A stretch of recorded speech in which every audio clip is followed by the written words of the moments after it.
Hey everyone, in this video I wanted to start a new series of basic tutorials about Unity dots.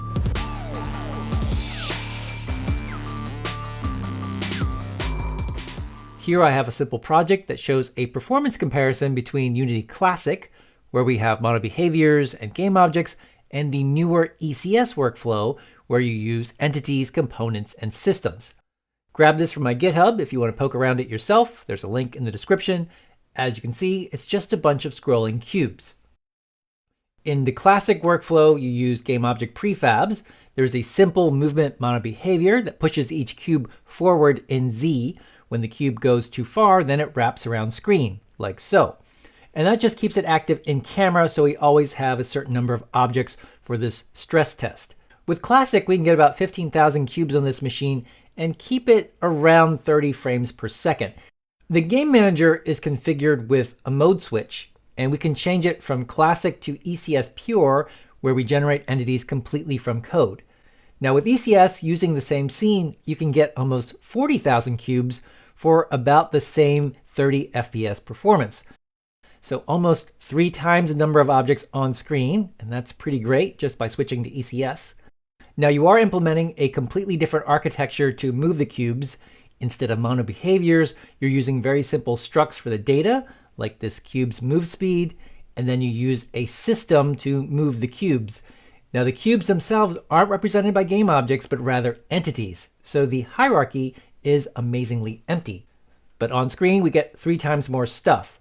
Now if you sift through the spawner script in the project, you'll see that there is a bit of code required to generate the entities, and that's why there's a newer dots conversion workflow where you can do some setup on game objects and then use entities only at runtime. Now, if you switch to this ECS conversion, you'll see that it's pretty comparable as far as performance, and it actually requires less code, but we can still get about 40,000 cubes, maybe a tad less. And you can check these check buttons to activate the rest of the dots tech stack. The job system and the burst compiler help you take advantage of your hardware. If you have multiple cores, you can use those to split up some of your work. And with those extra threads helping, we can get even more cubes on screen. In this case, the benefit of the burst compiler is not super dramatic, but once you have the jobs toggled on, together with the burst, you can have about 150,000 active cubes, more or less. And that's a 10 times performance increase over our classic workflow, and that's pretty remarkable. Now you do have to make a standalone build to really see the full effects of the dots tech stack. So here in my standalone Mac OS build, we have about 250,000 cubes on screen. That's pretty darn impressive.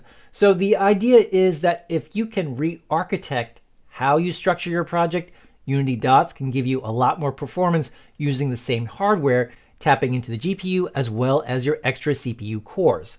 Even if you don't need 100,000 objects on screen, the performance benefits translates into battery usage and efficiency as well. If you're building for mobile, your application will consume less power and create less heat, and that's always a good thing for your users. All in all, it's a win-win, but it is a very different way of working. So we'll go into the specifics of how to make a project with dots and ECS over the next few videos.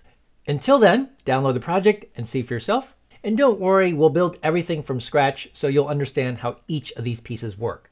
This is a really new and exciting chapter in Unity development, so make sure you hit subscribe to follow along with the series, and be sure to check out the classic projects that we have on Game Academy School. If you want to support the channel, we have premium courses on Udemy. In each one, we spend a lot of time on a specific project or problem, build a bunch of cool stuff for your portfolio, and learn some tips and tricks along the way.